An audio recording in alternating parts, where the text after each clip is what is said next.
Hi friends, welcome to my channel. ಇವತ್ತು ನಮ್ಮ ಊರಿಗೆ ಹೋಗಿದ್ದೆ ಫ್ರೆಂಡ್ಸ್. ಅಲ್ಲಿ ಈ ನಾಯಿ ಬಂದ್ಬಿಟ್ಟು ಚಿಂಟು ಅಂತ. ಅದು ಬಂದ್ಬಿಟ್ಟು ಅರ್ಧ ಮುಖ ಕಪ್ಪಗೆ ಅರ್ಧ ಮುಖ ಬೆಳ್ಳಗಿದೆ, ಒಂಥರ ಚೆನ್ನಾಗಿದೆ. ಚಿಂಟು ಅಂದ್ಬಿಟ್ಟು ಅದು ನಾನು ಹೋದಾಗಲೆಲ್ಲ ಬಿಸ್ಕೆಟ್ ಹಾಕ್ತೀನಿ ಅಂತ ಎಗ್ರಿ ಎಗ್ರಿ ಬೀಳ್ತಾ ಇರುತ್ತೆ. ಮತ್ತು ನೋಡಿ, ಸುತ್ತ 2 ಮೇಕೆ ಸಾಕಿದ್ದಾರೆ. ಇದು ಗಸಗಸೆ ಮರ ಮತ್ತು ತುಂಬ ಗಿಡಗಳನ್ನ ಹಾಕಿದ್ದಾರೆ ಫ್ರೆಂಡ್ಸ್. ನಮ್ಮ ರಿಲೇಷನ್ ಬಂದ್ಬಿಟ್ಟು ಗಸಗಸೆ ಮರ, ಆಮೇಲೆ ಇನ್ನೂ ಪಪ್ಪಾಯಿ ಮರ ಇದೆ ನೋಡಿ, ಎದುರುಗಡೆನೇ ಕಾಣಿಸ್ತಾ ಇದೆ. ಈ ಕಡೆ ಬಂದ್ಬಿಟ್ಟು ಬಾಳೆ ಗಿಡ ಇದೆ, ಹಲಸಿನ ಮರ ಇದೆ. ಆಮೇಲೆ ಇದೆಲ್ಲ ತೊಗರಿಕಾಯಿ ಗಿಡ ಅನಿಸುತ್ತೆ. ತೊಗರಿ ಗಿಡ ಇನ್ನೂ ಚಿಕ್ಕದು, ಈಗ ಹಾಕಿದ್ದಾರೆ ನೋಡಿ ಇಷ್ಟಾಗಿ. ಇದೆಲ್ಲ ತೊಗರಿ ಗಿಡಗಳು. ಆಮೇಲೆ ಮೇಕೆಗಳು 2 ಸಾಕಿದ್ದಾರೆ, ಉಳ್ಮೀತಾ ಇದೆ ನೋಡಿ, ನೋಡ್ತಾ ಇದೆ ನಾನು ವಿಡಿಯೋ ಮಾಡ್ತಾಯಿದ್ದೆ. ಇದೆಲ್ಲ ದಾಸವಾಳದ ಗಿಡ. ಕರ್ಬೇವಿನ ಸಸಿ ಬಂದ್ಬಿಟ್ಟು ಎಲ್ಲ ಹುಳ ಹತ್ಕೊಂಡ್ಬಿಟ್ಟಿದೆ. ಆಮೇಲೆ ಇದು ಬಂದ್ಬಿಟ್ಟು ಅಡಿಕೆ ಮರ, ತೆಂಗಿನ ಮರದ ಥರ ಕಾಣಿಸ್ತಾ ಇದೆಯಲ್ಲ, ಅದು ಅಡಿಕೆ ಮರ. ಮತ್ತು ಇವಾಗೆಲ್ಲ ಮುಂದೆ ಇದೊಂಥರ ಗಿಡಗಳು ಹಾಕ್ತಾರೆ, ಅದು ಹಾವು ಅದು ಇದು ಬರಬಾರ್ದು ಅಂತ ಹಾಕ್ತಾರೆ. ಅಲೋವೆರಾ ಗಿಡ ಇದೆ. ಮತ್ತು ಇದೆಲ್ಲ ಬಂದ್ಬಿಟ್ಟು ದಾಸವಾಳದ್ದು. ಆಮೇಲೆ ಎಲೆ ಗಿಡನೂ ಹಾಕಿದ್ದಾರೆ ನೋಡಿ, ಎಲ್ಲ ಮುಚ್ಚಿಬಿಟ್ಟಿದ್ದಾರೆ, ಸೀರೆನ ಕಟ್ಬಿಟ್ಟಿದ್ದಾರೆ. ಮತ್ತು ಇಲ್ಲೆಲ್ಲ ಬೆಂಡೆಕಾಯಿ ಗಿಡ ಇದೆ ನೋಡಿ, ಒಂದೇ ಒಂದು ಬೆಂಡೆಕಾಯಿ ಬಿಟ್ಟಿದೆ. ಆಮೇಲೆ ಮತ್ತೆ ಇದೆಲ್ಲ ಕನಕಾಂಬರ ಗಿಡಗಳು, ಆ ಕಡೆ ಈ ಕಡೆ ಇರೋದು. ಇದು ಸೀಬೆ ಗಿಡ, ಇದೆಲ್ಲ ಕನಕಾಂಬರ ಗಿಡಗಳು. ಮತ್ತು ದಾಸವಾಳದ ಗಿಡಗಳು, ತುಂಬ ಗಿಡಗಳು ಹಾಕಿದ್ದಾರೆ. ನೋಡೋಕ್ಕೆ ಒಂದು ಚೆನ್ನಾಗಿದೆ. ಆಮೇಲೆ ಇದು ಸಾಮಂತಿಗೆ ಗಿಡ, ಇದು ಕಬ್ಬು, ಆಮೇಲೆ ನಿಂಬೆಹಣ್ಣು ಗಿಡ, ಆಮೇಲೆ ಇದು ಸೀತಾಫಲ ಗಿಡನೂ ಇದೆ. ಇವೆಲ್ಲ ಕನಕಾಂಬರ ಸಸಿಗಳು ಮನೆ ಮುಂದೆನೇ ಹಾಕಿರೋದು ನೋಡಿ. ಹಂಚಿನ ಮನೆ ಇದು. ಒಂದು ಕಪ್ಪು ಬೆಕ್ಕು ನೋಡಿ, ಅದು ಸಾಕಿರೋದು ಅವ್ರದ್ದೇ, ಓಡ್ತಾ ಇದೆ. ಹಿಂಗೆ ಇಲ್ಲೆಲ್ಲ ಗಿಡಗಳನ್ನು ಹಿಂದೆ ಜಾಗ ಇದೆಯಲ್ಲ, ಎಲ್ಲ ಗಿಡಗಳನ್ನ ಹಾಕಿ ನೋಡ್ಕೊಂಡು. ಪಪ್ಪಾಯಿ ಗಿಡ, ಎಷ್ಟೊಂದು ಪಪ್ಪಾಯಿ ಬಿಟ್ಟಿದೆ ನೋಡಿ. ಆದರೆ ಹಣ್ಣಾಗಿರಲಿಲ್ಲ, ಇದ್ದಿದ್ರೆ ಬೇಕಾದ್ರೆ ತೊಗೊಬರ್ತಿದ್ದೆ. ಇದೆಲ್ಲ ಮಾಮೂಲಿ ನಿಂಬೆ ಗಿಡ, ಇದು ನಿಂಬೆ ಗಿಡ.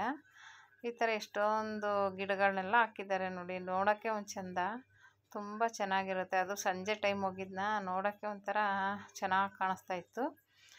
ಹಳ್ಳಿ ವಾತಾವರಣನೇ ಒಂಥರ ಚೆನ್ನಾಗಿರುತ್ತೆ ಫ್ರೆಂಡ್ಸ್. ಇದು ಬಂದ್ಬಿಟ್ಟು ಇನ್ನೊಬ್ಬರು ರಿಲೇಷನ್ ಮನೆ.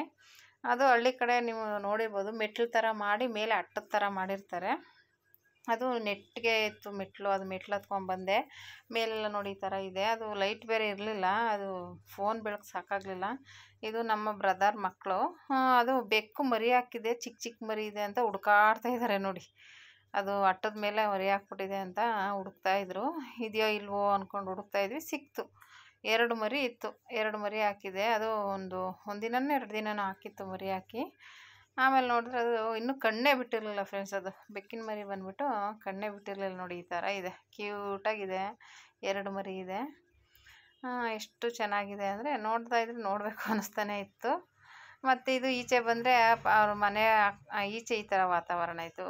ಎತ್ತಿನ ಗಾಡಿ ಇದೆ, ಇದು ಹುಣಸೆ ಮರ. ಇವು ನಮ್ಮ ಬ್ರದರ್ ಪೊರಕೆ ಹಿಡ್ಕೊಂಡು ಆಟ ಆಡ್ತಾಯಿದ್ದಾರೆ ನೋಡಿ. ಪಕ್ಕದಲ್ಲಿ ಈ ಕಡೆ ಬೆಳಗ್ಗೆ ಹೊತ್ತಾದರೆ ಇಲ್ಲಿ ಹಸು ಎಮ್ಮೆ ಎಲ್ಲ ಕಟ್ಟಾಕ್ತಾರೆ. ಇದು ಸಂಜೆ ಆಗಿರೋದ್ರಿಂದ ಒಳಗಡೆ ಕಟ್ಟಾಕ್ಬಿಟ್ಟಿದ್ರು. ಮತ್ತು ಇಲ್ಲೂ ಸ್ವಲ್ಪ ಗಿಡಗಳಿದ್ದಾವೆ. ಇಲ್ಲೂ ದಾಸವಾಳದ ಗಿಡ, ಆಲ್ರೆಡಿ ದಾಸವಾಳದ ಗಿಡ ಅಂತೂ ನೋಡಿ, ಹೂವು ಎಷ್ಟೊಂದು ಬಿಟ್ಟಿದೆ. ದಾಸವಾಳದ ಗಿಡ ಮತ್ತು ನಿಂಬೆಹಣ್ಣು ಗಿಡ, ಆ ಕಡೆ ಎಲ್ಲ ತೆಂಗಿನ ತೋಟ ಇದೆ. ಈ ಥರ ತುಂಬ ಗಿಡಗಳಿದೆ. ಆಮೇಲೆ ಇಲ್ಲಿ ಇನ್ನೂ ಇವರು ಟಾಯ್ಲೆಟ್ ಮಾಡ್ಕೊಂಡಿದ್ರು, ಟಾಯ್ಲೆಟ್ಗಂತೂ ಹೋಗಲ್ಲ ಫ್ರೆಂಡ್ಸ್. ಹಳ್ಳೀಲಿ ಇದೊಂದು ಬಯಲಿಗೆ ಹೋಗ್ತಾರೆ. ಮತ್ತು ಇದು ಕೊಟ್ಟಿಗೆ, ಹಸುವಿನ ಕೊಟ್ಟಿಗೆ ನೋಡಿ. ಹಸುಗಳೆಲ್ಲ ಹುಲ್ಲು ಮೇಯ್ತಾ ಇದೆ, ಮೇಕೆ ಇದೆ, ಹಸುಗಳಿದ್ದಾವೆ. ಇದು ಬೆಳಗ್ಗೆ ಹೊತ್ತಾದರೆ ಇದೆಲ್ಲ ಕ್ಲೀನ್ ಮಾಡ್ಕೊಂಡಿರ್ತಾರಲ್ಲ, ಫ್ರೀಯಾಗಿರುತ್ತೆ. ಇವಾಗೆಲ್ಲ ರಾತ್ರಿ ಅಲ್ವಾ, ಸಂಜೆ ಆಗಿತ್ತಲ್ಲ, ಎಲ್ಲ ಒಳಗಡೆ ಬಿಟ್ಬಿಟ್ಟಿದ್ದಾರೆ. ಮೇಕೆಗಳು, ಕೋಳಿ ಕೌಚಾಕಿದ್ದಾರೆ ನೋಡಿ ಪಂಜರದಲ್ಲಿ. ಇದು ಹಸುವಿನ ಕರು, ಇದು ಹುಲ್ಲು ಮೇಯ್ತಾ ಇದೆ ನೋಡಿ. ಒಂಥರ ನೋಡೋಕ್ಕೆ ಒಂದು ಚೆಂದ.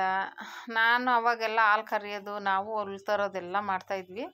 ಮದುವೆ ಆದಮೇಲೆ ಮಾಮೂಲಿ ಬಿಟ್ಬಿಟ್ವಿ. ಮದುವೆಗೆ ಮುಂಚೆ ಎಲ್ಲ ಈ ಕೆಲಸ ಎಲ್ಲ ನಾವು ನೋಡ್ತಿದ್ವಿ. ನಾವು ಹಸು ಸಾಕಿದ್ವಿ, ಎಲ್ಲ ಮಾಡ್ತಿದ್ವಿ. ಈಗಿರಲಿಲ್ಲ ಅಷ್ಟೇ. ಹಳ್ಳಿ ಕಡೆ ಇದೊಂದು ಅಂತ ನನಗೆ ತುಂಬ ಆಸೆ, ಹಸುಗಳು ಸಾಕಬೇಕು ಅಂದರೆ. ಆದರೆ ನಮ್ಗೆ ಜಮೀನಿಲ್ಲ ಅಂದ್ರೂ ನಾವು ಹಸುಗಳೆಲ್ಲ ಸಾಕ್ತಿದ್ವಿ ಫ್ರೆಂಡ್ಸ್. ಮತ್ತು ಇದು ನೀರು ಮನೇಲಿ ಒಂದು ಒಲೆ ಇಟ್ಕೊಂಡಿರ್ತಾರೆ ಇವರು. ಹಬ್ಬಗಳಲ್ಲೆಲ್ಲ ಈ ಥರ ಒಲೆಯಲ್ಲೇ ಈಚೆಗಡೆನೇ ಮಾಡೋದು. ಈಗೆಲ್ಲ ಸಿಲಿಂಡ್ರ್ ಬಂದಿದೆಯಲ್ಲ, ಸ್ಟವಲ್ಲೇ ಮಾಡ್ಕೋತಾರೆ. ಫಂಕ್ಷನ್ಗಳಲ್ಲಿ ಮಾತ್ರ ಒಲೆಯಲ್ಲಿ ಮಾಡ್ತಾರೆ ಫ್ರೆಂಡ್ಸ್. ಜಾಸ್ತಿ ಅಡುಗೆ ಮಾಡಬೇಕಲ್ಲ ಅಂದ್ಬಿಟ್ಟು ಆ ಒಲೆನ ಯೂಸ್ ಮಾಡ್ಕೋತಾರೆ. ಇನ್ನು ಕೆಲವು ಟೈಮಲ್ಲಿ ಮಾಡಲ್ಲ. ಆಮೇಲೆ ಕೆಲವು ಇವಾಗ ಹಳ್ಳಿ ಕಡೆ ಡೇಟ್ ಆದಾಗಲೂ ಒಳಗಡೆ ಅಡುಗೆ ಮಾಡೋದಿಲ್ಲ, ಈಚೆಗಡೆನೇ ಮಾಡ್ಕೋತಾರೆ. ಅದೊಂದು ಇದೆ. ಆದರೆ ಸಿಟಿಗಳೆಲ್ಲ ಆ ಥರ ಮಾಡ್ತಾರೋ ಇಲ್ವೋ ಗೊತ್ತಿಲ್ಲ. ನಾವು ಆ ಥರ ಏನಿಲ್ಲ, ಮಾಮೂಲಿ ಮಾಡ್ಕೋತೀವಿ, ಸ್ನಾನ ಮಾಡ್ಕೋತೀವಿ. ಮತ್ತು ಹಳ್ಳಿ ಕಡೆ ಮಾತ್ರ ಇವಾಗಲೂ ಆ ಸಿಸ್ಟಮ್ ಮಾಡ್ತಾರೆ ಅನ್ಕೋತೀನಿ, ನಂಗೆ ಗೊತ್ತಿಲ್ಲ ನೋಡಿ. ಆದರೂ ನಿಂಗೆ ಒಲೆ ಒಂದು ಯಾರೇ ಆದರೂ ಈಚೆ ಒಂದು ಒಲೆ ಇರುತ್ತೆ. ಹಬ್ಬಗಳಲ್ಲಿ ಮಾಡೋದು ನೋಡಿದ್ದೀನಿ, ಆದರೆ ಡೇಟಾದಾಗ ಹೆಂಗೆ ಮಾಡ್ತಾರೋ ಗೊತ್ತಿಲ್ಲ ಫ್ರೆಂಡ್ಸ್. ನೀವು ಹೇಗೆ ಮಾಡ್ತೀರಾ, ಹೇಗಿದೆ ನಿಮ್ಮ ಹಳ್ಳಿ ಕಡೆ ಅಂತ ಹೇಳಿ. Thank you for watching friends.